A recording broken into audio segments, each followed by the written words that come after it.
하는 우리가 잘 아는 성경 구절인데 듣고 있는데 감동이 돼요. 감동이. 하나님의 마음이 우리에게 전해지는 것 같아서 감동이 됩니다. 오늘 우리에게 주시는 하나님 말씀 다니엘서 1장 1절부터 9절까지 말씀입니다. 구약 성경 1233쪽 다니엘서 1장 1절부터 9절까지 오늘부터 해서 몇 주간 열매 시리즈로 말씀을 나누려고 합니다. 오늘은 첫 번째로 마음을 정합시다, 이런 제목입니다. 다니엘서 1장 1절부터 9절 하나님의 말씀 우리 한 절씩 교독하고 마지막 절은 같이 읽도록 하겠습니다.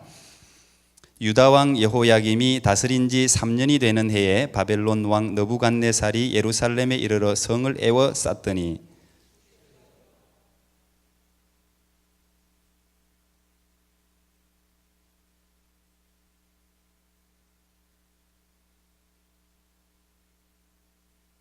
왕이 황관장 아스부나스에게 말하여 이스라엘 자손 중에서 왕족과 귀족 몇 사람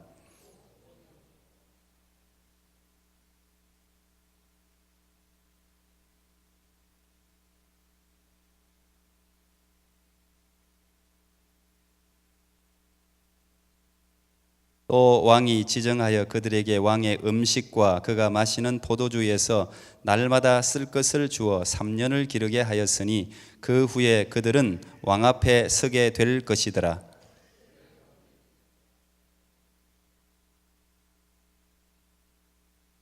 황관장이 그들의 이름을 고쳐 다니엘은 벨드사살이라 하고 하나냐는 사드락이라 하고 미사엘은 메삭이라 하고 아사랴는 아벳느고라 하였더라.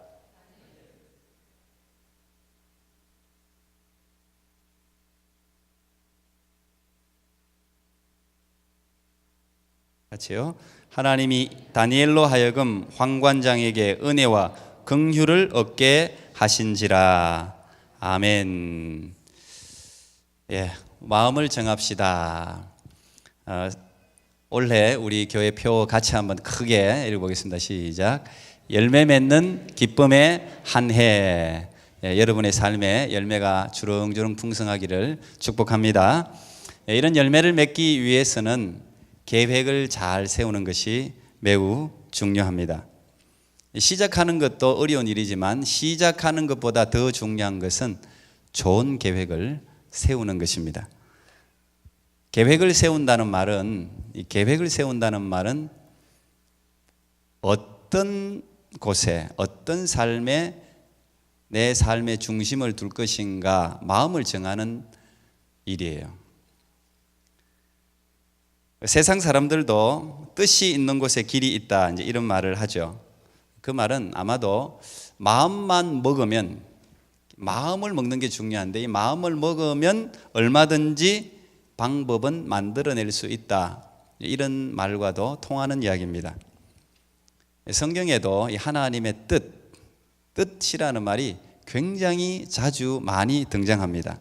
주의 뜻이 무엇인지 분별해라. 또 예수님도 겟세마네 동산에서 내 뜻대로 마옵시고 아버지의 뜻이 이루어지기를 원합니다 등등 굉장히 많이 하나님의 뜻에 대해서 이야기를 하고 있습니다.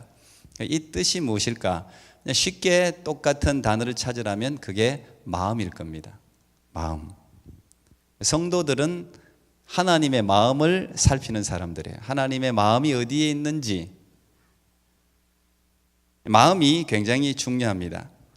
호랑이 굴에 들어가도 정신만 차리면 산다는 말이 있잖아요.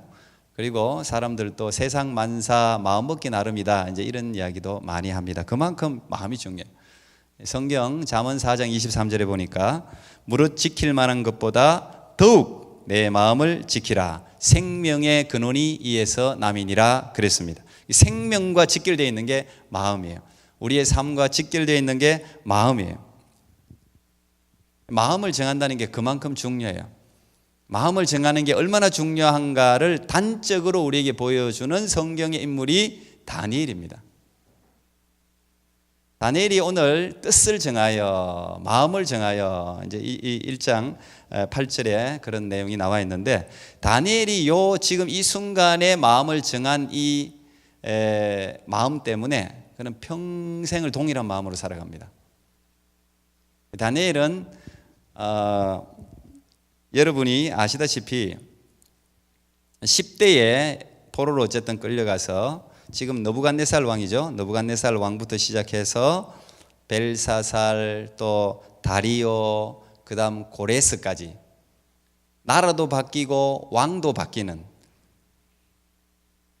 연수로 따지면 그건 뭐 60년 이상 나라가 바뀌고 왕이 바뀌는데도 불구하고 총리의 자리에서 계속적으로 정치, 나라 일을 담당했던 사람이 다니엘이에요. 그 어지러운 시대에 왜 어떻게 그럴 수 있었을까? 이게 오늘 이 뜻을 정하여 마음을 정하여, 여기서부터 출발하는 거예요. 그래서 마음을 정한다는 게 굉장히 이렇게 중요한 거예요. 저는 이 다니엘을 참 좋아하는데, 이 다니엘을 우리 자녀들이 특별히 많이 읽었으면 좋겠어요. 오늘도 우리 중고등학생들이나 들려주고 싶어요, 사실. 왜냐하면 여러분 성도님들도 마찬가지고, 이 다니엘이 지금 처해 있는 상황은 오늘 우리가 살아가는, 특별히 앞으로 이 세상의 주인공으로 살아갈 우리 젊은이들, 유스들, 그들이 처한 상황과 별반 다르지 않습니다. 어떤 면에서 다니엘이 지금 포로로 끌려가서 살고 있는 이 바벨론, 이 바벨론이 오늘 우리 이 시대가 바벨론이에요. 바벨론. 요한계시록에 18장에 이 세상이 멸망하는 장면이 나옵니다. 결국은 하나님이 심판해서 우리가 살고 있는 이 세상이 심판을 받습니다. 근데 심판받는 이 세상을 이름을 바벨론이라 그랬어요. 18장 1절에 큰 성 바벨론이 무너지는 게 이 계시록의 마지막에 심판의 장면인데, 그 바벨론을 표현하기를 계시록 18장에 보면 재밌는, 바벨론은 어떤 곳이냐? 바벨론은 귀신의 처소다. 귀신의 처소고 각종 더러운 영이 모이는 곳이고, 아주 18장을 쭉 읽어보면 그 바벨론에 대해서 묘사해 놓은 장면이 나옵니다. 존 버년이 철로역정에서 기록한 장망성, 장차 망할 성, 그게 바벨론이에요. 바벨론. 오늘 바벨론은 이 세상을 상징적으로 표현하는 것이라고도 볼 수 있어요. 바벨론은 어떠냐? 바벨론은 굉장히 화려한 곳이에요. 사실 이제 지금 다니엘이 끌려가는 시기가 이제 나라가 바뀌는, 아수르가 멸망하고 바벨론이 전 세계를 제패하는, 중동 지역 그쪽으로 전부 제패하는 이제 그런 역사적인 시점입니다. 떠오르는 별이에요. 바벨론은. 이 바벨론의 중심에 지금 다니엘이 포로로 끌려갔습니다. 이곳은 화려하고 거대하고 쾌락적이고 아주 출세를 보장할 수 있는 드림 바벨론, 그야말로 드림의 나라입니다. 그런데 신앙하고는 무관한 나라예요. 예수님만 빼면 전부 다 자기가 좋은 게 다 있는 곳이 바로 바벨론이에요. 자, 이런 바벨론에 지금 다니엘이 와서 어떻게 행동하는가? 마치 오늘 이 거대한 세상, 우리 캐나다도 마찬가지, 뭐 미국도 마찬가지, 어디도 마찬가지인데 특징은 다 비슷해요. 근데 이곳에서 살아가면서 신앙을 어떻게 유지해야 하는가? 신앙인으로서 어떻게 행동해야 하는가? 신앙인은 어떻게 직장 생활을 해야 하는가? 신앙인은 어떻게 사회 생활을 해야 하는가? 제가 두 권의 책을 들라면 느부갓네살하고 느헤미야하고 다니엘, 저는 이 두 사람이 일반 선지자나 제사장이 아니라 일반인으로 세상에서 출세한 사람이거든요. 이 사람들의 저세수를 저는 배워야 된다고 생각해요. 그래서 많이 읽어야 돼요. 일반 우리 학생들도 그렇고 여러분 성도님들도 이 느헤미야나 다니엘을 많이 읽으면 세상을 살아가는 처세술이 생깁니다. 신앙인으로서 어떤 경우에 유연하게 대처해야 되고 또 어떤 경우에는 단호해야 하는지를 힌트를 얻을 수 있어요. 다니엘의 지혜와 힘이 어디서 나왔는지, 또 세상 문화를 어떻게 대해야 되는지, 사실 이 안에 뭐 굉장히 많은 게 들어있어요. 오늘 다 이야기할 수는 없지만 앞으로 이야기할 수 있는 기회가 있으면 좋겠어요. 이 안에 사실 현대하고 아주 밀접한 관계를 가지고 있습니다. 자, 오늘 이 본문을 성서적 배경을 먼저 잠시 살펴보고 설교를 해야 여러분들이 이해가 좀 빠를 것 같습니다. 자, 오늘 보니까 유다 왕 여호야김이 다스린 지 3년이 되는 해에 이제 이렇게 일장이 시작되는데, 여호야김은 남유다가 멸망하기 전전전 왕입니다. 남유다가 힘을 잃어가고 있을 때죠. 지금 이제 3년째 예루살렘이 포위를 당했습니다. 이게 이제 역사적인 사실의 기초를, 한 역사적인 백그라운드를 여러분들이 알면 훨씬 이해하기 쉬운데, 그 세계에는 전투, 여러 이제 전투들, 역사 속에 남을 만한 전투가 있는데, 그 중에 하나가 이제 갈그미스 전투라는 게 있어요. 갈그미스, 이집트하고 바벨론하고 싸운 전투입니다. 거기에 이제 뭐 남유다 거기에서 싸웠기 때문에 끼어들었죠. 어쨌든 이 갈그미스 전투에서 그 당시 세계의 균형을 이루고 있던, 힘의 균형을 이루고 있던 이집트와 바벨론이 전쟁을 해서 이집트가 집니다. 바벨론이 승리를 해요.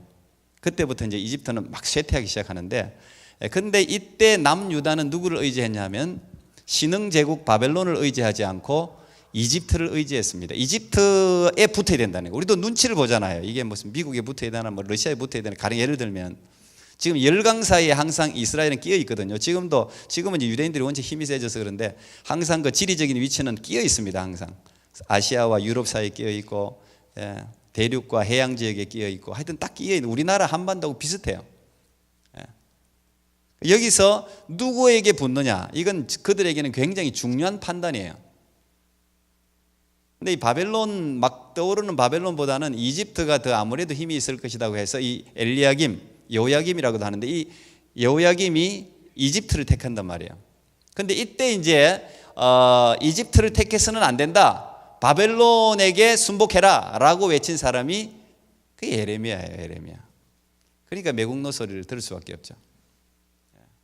그런데 결국은 어쨌든 바벨론이 승리를 하니까 갈그미스 전투에 승리하고 내려오면서 남유다에 들려가지고 남유다 왕을 폐위시켜버리고 자기가 원하는 왕을 세우고, 그 중에 왕족 내지는 귀족의 총명한, 오늘 보니까 아주 용모가 아름답고 지혜가 통찰하며 지식에 통달하고 학문에 익숙한, 다시 말하면 바벨론을 향해서 반기를 들 만한 지도자들을 다 꺾어버리는 거예요.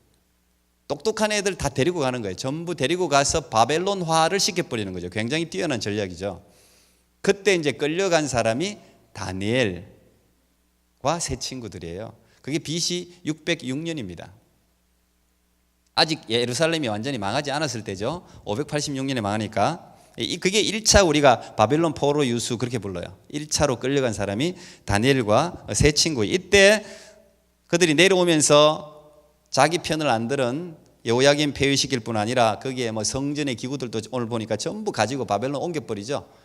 예루살렘 성이 자기 기능을 회복할 수 없을 정도로 그냥 파괴시키고 죽이고 뭐 했겠죠. 그러면서 이제 쭉 끌고 가는데, 그때 끌려간 사람이 이 다니엘입니다.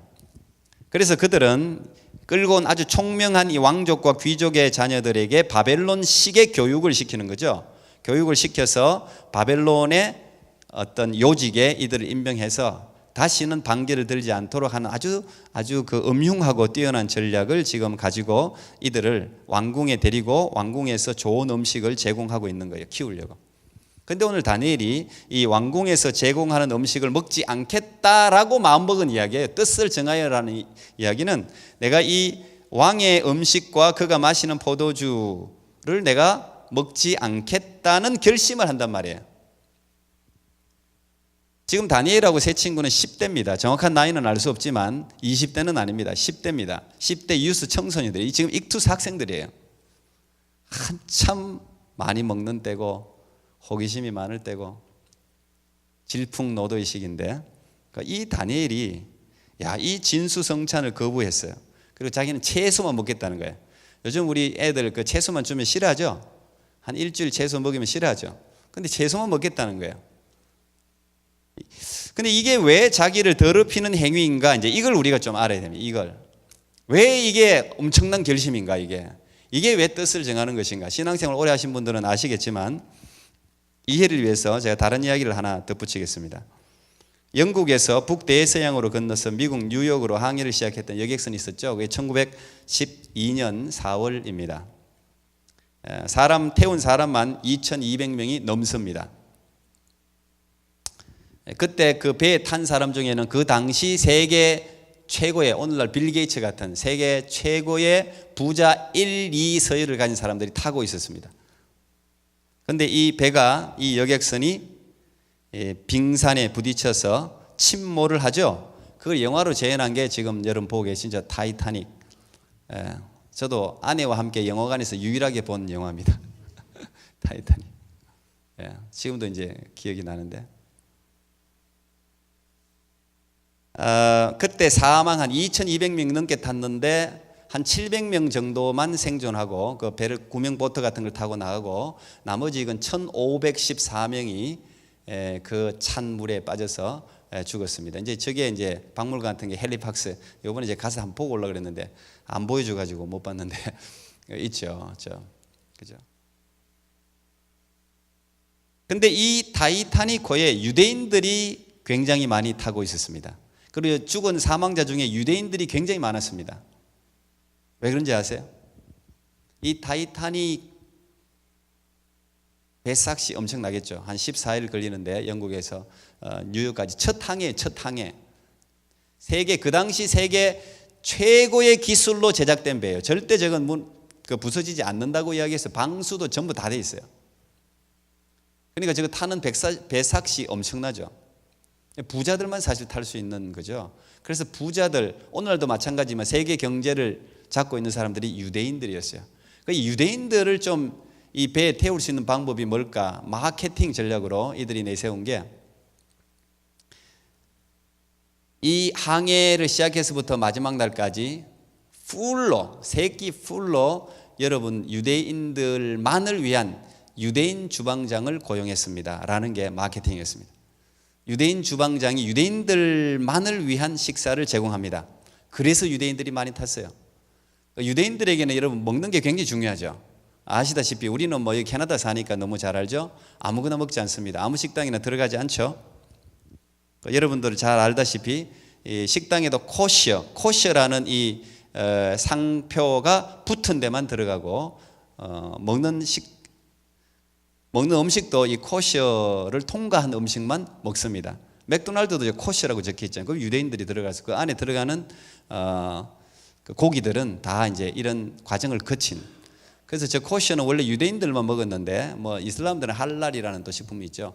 어쨌든 저게 굉장히 위생적이고 통과하기가 굉장히 까다롭기 때문에 요즘은 일반인들도 저 코셔를 굉장히 많이 찾아요. 왜냐하면 생활이 나아졌고 건강을 생각하니까 자꾸 코셔를 많이 찾아요. 그래서 저걸로도 지금 유대인들이 얼마나 돈을 많이 버는지 모릅니다. 저거 내주고. 어쨌든 이 코셔는 음식 자체를 말하는 것보다는 이제 채소는 다 코셔예요. 채소는 전부 코셔예요. 채소는 다 유대인들 먹을 수 있어요. 그래서 오늘 이 다니엘이 채소만 먹겠다고 하는 거죠. 근데 고기는 다르죠. 여러분 아시다시피 고기는 유대인들은 레위기에 적혀 있는 율법에 기록된 음식만 먹습니다. 아니 예를 들면 발굽이 있고 쪽발이 되고 이게 발굽이 갈라지고 그 다음에 되새김질 하는 거 그죠? 그런 동물만 먹습니다. 대표적으로 이제 소라든지 양이라든지 염소라든지 이런 건 먹어요. 근데 돼지는 안 먹죠. 쪽발은 돼 있지만 되새김질을 안 하니까 돼지는 가령 안 먹습니다. 근데 소고기라고 다 먹는 게 아니에요. 유대인들이 반드시 코셔라는 이 음식을 잡는 절차를 거친 소만 먹어요. 일반적으로는 소를 그냥 잡잖아요. 도축하는데 이 유대인들은 도살할 때도 그 심장에 구멍을 내서 피를 전부 다 뽑아낸 후에 도살을 하거든요. 이게 잡는 방법이 틀려요. 그래서 잡는 방법이 중요해요. 유대인들에게는 피가 묻은 건 절대 먹지 않죠. 다니엘이 바로 이런 이유 때문에 왕의 산의 진미를 거부하는 겁니다. 유대인들에게서는 이게 굉장히 중요해요. 바벨론의 그 왕의 식탁에 차려진 음식 중에서는 부정한 고기가 분명히 있겠죠. 피 묻은 고기가 있겠죠.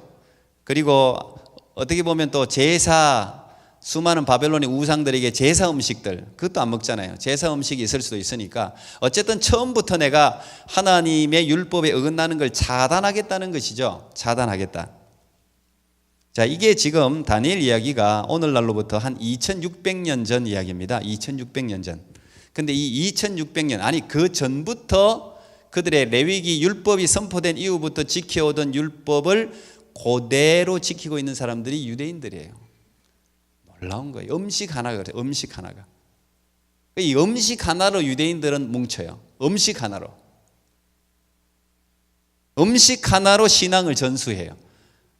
제가 이 설교 준비하면서 그런 생각을 했어요. 아, 참 음식도 중요하구나, 이 음식. 가령 우리는 뭐 김치 먹으면 다 코리안이라고 생각을 하는데 그거하고는 좀 차원이 달라. 이건 종교적인 신앙이 음식 먹는 거에 들어있기 때문에. 지금 사실 다니엘이 왕의 음식을 거부한다는 것은 자기 목숨을 걸고 있는 거잖아요. 환관장이 하나님의 은혜를 줘서 긍휼을 베풀지 않았다면 죽는 거예요.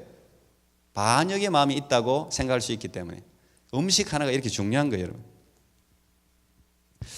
저는 이 다니엘이 이런 마음을 먹는 시점과 상황이 더 우리에게 시사하는 바가 크다고 생각하는데, 다니엘은 청소년입니다. 알다시피. 그리고 지금 자기의 조국은 바벨론에 의해서 짓밟혔어요. 돌이키기가 어려운 상황이에요. 부모님도 아마 잃어버렸을 가능성이 있습니다. 바벨론이 자기 나라를 예루살렘을 포위하고 할 때 하나님을 믿는 유대인들이 기도했겠습니까? 안 했겠습니까? 간절히 기도했을 겁니다. 분명히 금식을 선포하고 기도했을 거예요. 하나님이 들었습니까? 듣지 않았습니다. 그걸 다니엘과 세 명의 친구들이 봤겠죠. 내 부모가 저렇게 처절하게 목숨을 걸고 우리의 랍비들이, 우리의 제사장들이 저렇게 처절하게 하나님 앞에 여호와를 찾으면서 기도하는데 하나님이 그 기도에 응답하지 않고 예루살렘이 파괴되고 그들이 포로로 지금 잡혀오는 이런 현실적인 상황을 10대 청소년들이 봤단 말이에요. 신앙의 회의를 느낄만 하죠. 조국에 대한 기대를 버릴만 하잖아요. 현실에 빨리 순응할 필요가 있잖아요. 10대가 겪는 고난치고는 굉장히 잔혹한 고난이죠. 굉장히 큰 상처가 될 수가 있습니다. 이제는 빨리 조국과 신앙까지도 어쩌면 포기하고 어떻게 보면 자기에게는 제2의 기회가 될 수 있어요. 오늘날로 치면 누구나 유학을 가고 싶은 나라에 유학을 간 거예요. 지금 세계 최고의 문화가 꽃피우는 그 바벨론 세계 제국의 중심에 들어간 거 아닙니까? 그리고 자기들은 선택되어져서 잘만 하면 왕에게 뽑히게 되고 중요한 왕의 요직을 맡을 수 있는 기회입니다. 근데 이 10대들이 출세의 길이 보장된 이걸 지금 신앙으로 밀어내고 있다는 말이에요. 뜻을 정한다. 내가 그래 출세해야지. 에이, 까짓거 잠시 한 10년만 눈 딱 감고 이스라엘 잊어버리고 부모님도 잊어버리고 여호와도 잊어버리고 이 바벨론에 내가 순응해서 내게 주어진 현실에 최선을 다하면서 출세해야 되겠다. 이렇게 마음을 먹을 수도 있잖아요. 그렇게 마음을 먹지 않았다는 거예요. 도대체 무엇이 이 다니엘과 세 명의 친구들로 하여금 현실을 거부하고 신앙의 길을 택하게 했을까 하는 거예요. 이건 우리가 정말 한민족들은 고민해 봐야 돼요. 한국 사람들을 생각해 봐야 돼요. 우리의 자녀들에게도 한번 고민하면서 들려줘야 될 이야기라고 저는 생각해요. 누가 부모가 지금 뭐 조언을 하고 있습니까? 아닙니다. 그들 스스로 지금 선택할 수 있어요.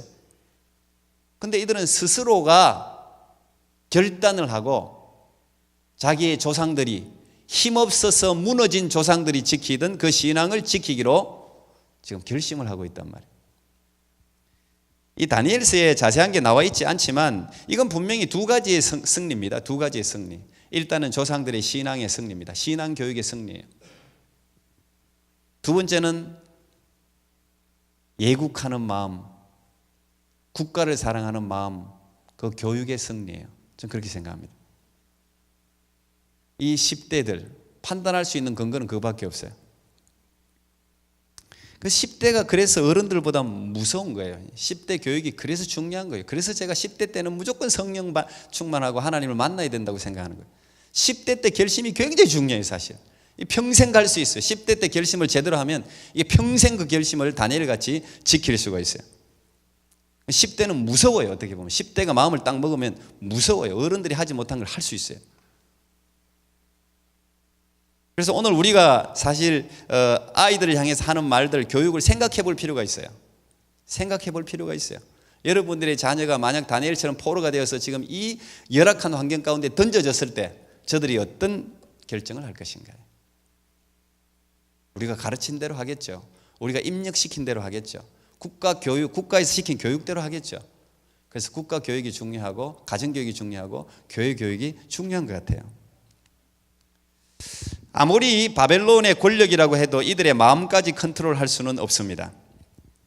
사실 마음은 보이지 않잖아요. 저 사람이 마음속에 뭘 생각하는지 보이지 않잖아요. 아무리 칼을 들고 총을 들어도 그 사람 마음 컨트롤할 수 있습니까? 못합니다. 근데 이 마음 속에 가지고 있는 게 이게 진짜 힘이에요. 여러분 아우슈비츠 폴란드에 있는 강제 수용소 이야기 아실 겁니다. 나치 독일이 유대인들을 학살하기 위해서 만든 곳이죠. 유대인들 600만 명이 이제 살해됐다고 하는데 뭐 실제로는 한 100만 명이라고도 하고 뭐 정확한 통계는 모르겠습니다만 어쨌든 저곳에서 유대인들은 전부 유대인뿐만 아니라 물론 이제 독일을 반대하는 여러 아주 그 열악한 인종이라고 생각되는 히틀러가 선별해 가지고 전부 저쪽으로 다 집어넣었는데 뭐 우리가 들어서 너무 잘 압니다만 저곳 하루하루가 지옥이죠. 지옥. 그야말로 지옥입니다.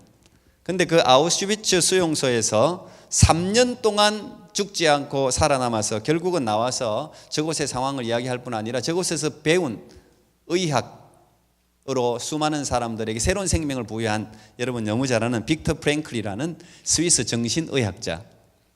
그 사람도 유대인이기 때문에 저기 이제 잡혀갔었는데 근데 그 사람이 저 3년을 살면서 자기가 배운 게 있어요. 독일 군들의 총칼도 자기의 마음의 선택을 좌지우지하지는 못한다는 사실이에요. 자기는 살기로 결정을 하는 거예요. 살기로. 내가 살아야 되겠다.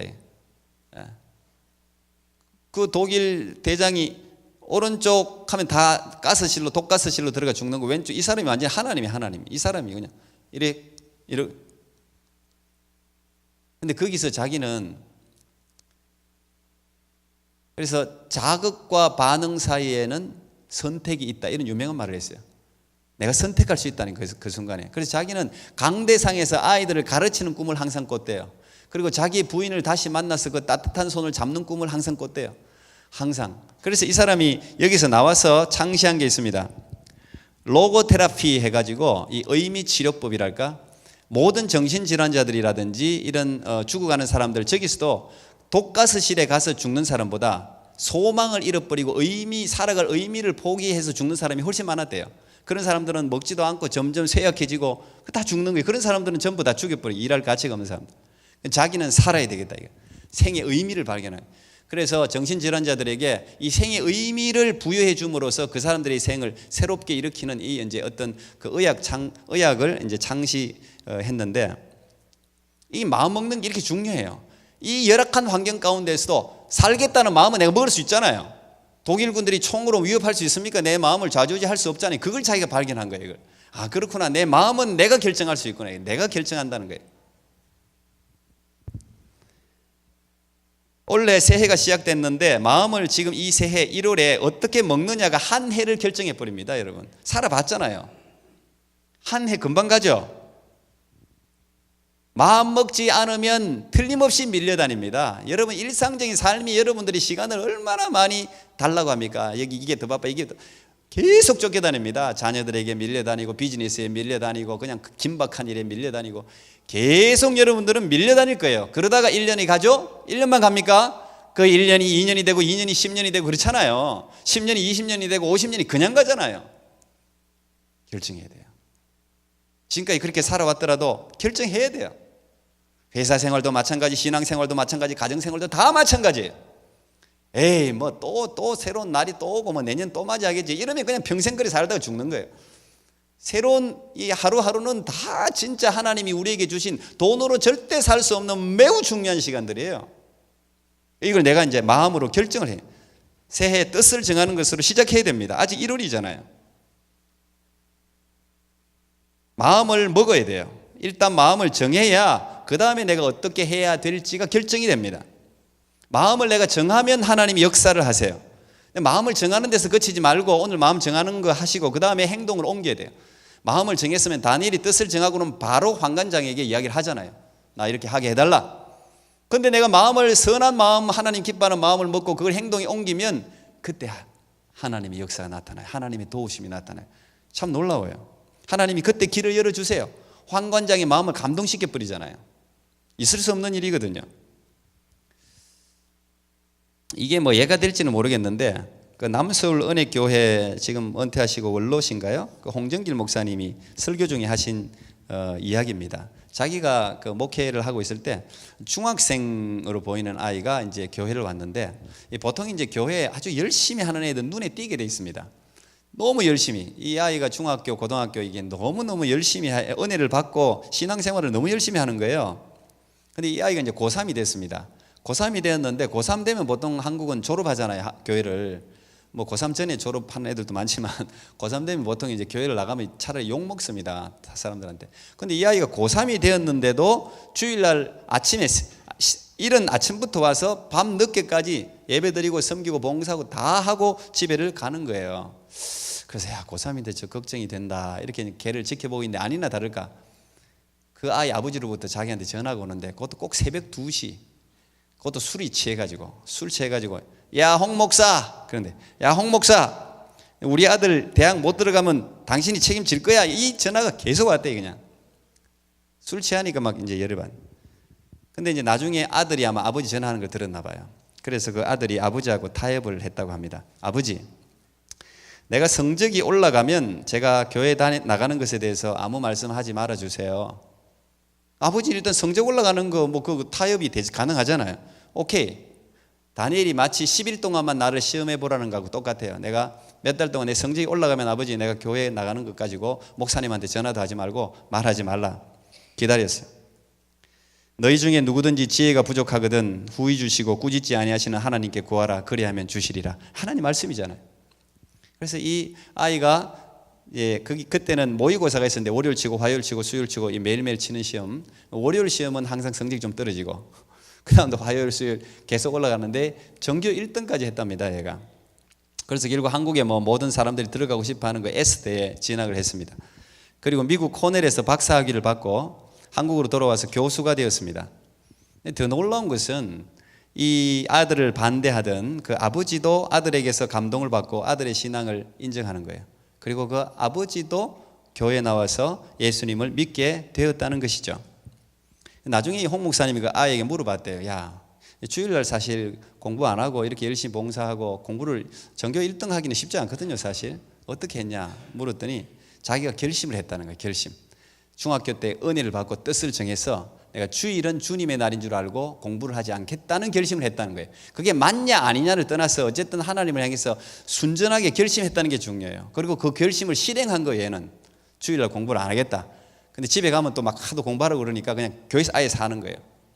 그런데 이 공부를 잘하는 사람은 결국은 뭐 공부라는 것은 집중력이잖아요. 집중력. 물론 시간도 굉장히 중요하지만 오래 앉아있다고 공부가 되는 건 아니고 어떻게 집중하느냐. 얘가 이걸 아니까 평일날 더 집중하고 주일날 공부를 안 한다고 생각하니까 평일날 공부를 더 집중해가지고 공부를 했다는 거예요. 자기가. 그러니까 하나님이 또 물론 제가 생각할 때는 하나님이 또 지혜를 주셨겠죠. 그 마음을 받으셔서. 그 마음이 예쁘잖아요. 저도 이런 결심을 했는데 저는 이 사람처럼 공부를 이렇게 집중 있게 못하고 교회 일에 너무 열심히 그럼 저는 목사가 되고 이 사람 교수가 되고 그러면 되잖아요. 저도 중학교 때 사실 해서 저도 주일 공부를 한 번도 해본 적이 없어요. 공부 안 한 것까지는 똑같은데 예. 근데 하나님이 그런 결심을 저는 중요하게 생각한다고 그 하나님이 기뻐하신다고 생각합니다. 왜냐하면 그거 뭐 보편적으로 적용할 필요는 없어요. 그러나 자기 믿음이 그래 왔다면 그래 하는 거예요. 예. 제가 몇 가지 결심을 한 게 있어요. 주일날 공부 안 하겠다. 그 다음에 신학대학원 다닐 때는 일주일에 한 번은 무조건 하루는 빼서 내가 전도 나가겠다. 예. 3년 동안 한 주도 안 빠지고 전도 나갔습니다. 제가 결심한 대로. 그래서 세 번째 내가 금요일마다 금식하겠다. 지금까지 지키고 있죠. 물론 좀 잠시 쉰 때가 있었는데 뭐 지금 20년 넘게 지키고 있습니다. 어쨌든 이 하나님 앞에 자기가 어떤 결심을 한 거는 결심을 하게 된 배경이 중요하잖아요. 그리고 그 원래의 마음을 지켜나가면 하나님이 기뻐하신다는 거예요.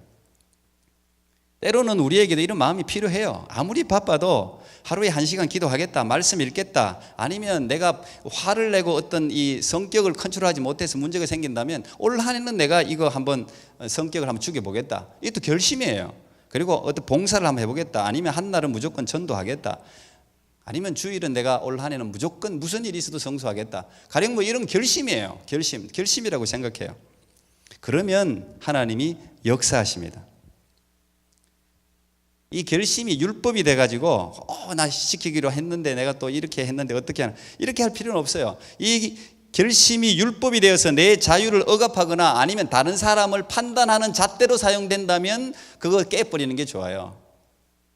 그러나 그렇지 않다면 이 결심이 자기의 신앙을 붙들어줘요. 다니엘이 그렇잖아요. 하루에 3번씩 그거만 안 해도 되잖아요. 하잖아요. 근데 평생 그것 때문에 사자굴에 던져지잖아요.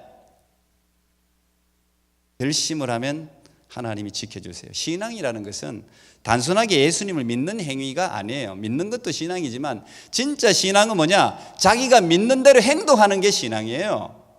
자기가 믿는 대로 행동할 수 없다면 그건 자기 신앙이 아니라는 거예요. 그건 돈에 있어서, 시간에 있어서, 삶에 있어서 자기가 믿는다면 믿는 대로 거기 자기 삶을 던져야 그래 역사가 나타날 거 아니에요. 머릿속으로만 믿는 것은 사실은 아직까지 완전하지 않은 신앙이라고 볼 수 있겠죠.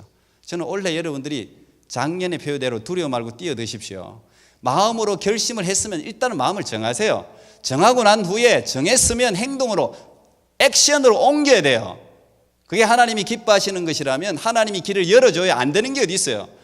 불가능을 가능하게 하시는 하나님이 왜 인생의 한계, 세상의 여러 가지 환경에 하나님의 역사가 멈추겠습니까? 하나님이 길을 열어주죠.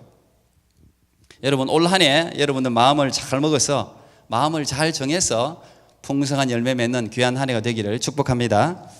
하나님 감사합니다. 올 한 해 열매 맺는 귀한 한 해 되기를 소망합니다. 무엇보다 다니엘처럼 뜻을 정하고 마음을 정하는 것부터 시작하게 해 주옵소서. 흘러가는 대로 살지 말게 해 주시고 얼마든지 우리 인생은 새롭게 될 수 있습니다. 하나님 체인지 업 될 수 있습니다. 주님 우리에게 은혜를 베푸셔서 올 한 해는 놀라운 열매를 보는 귀한 한 해가 되게 해 주옵소서. 예수님 이름으로 기도합니다. 아멘.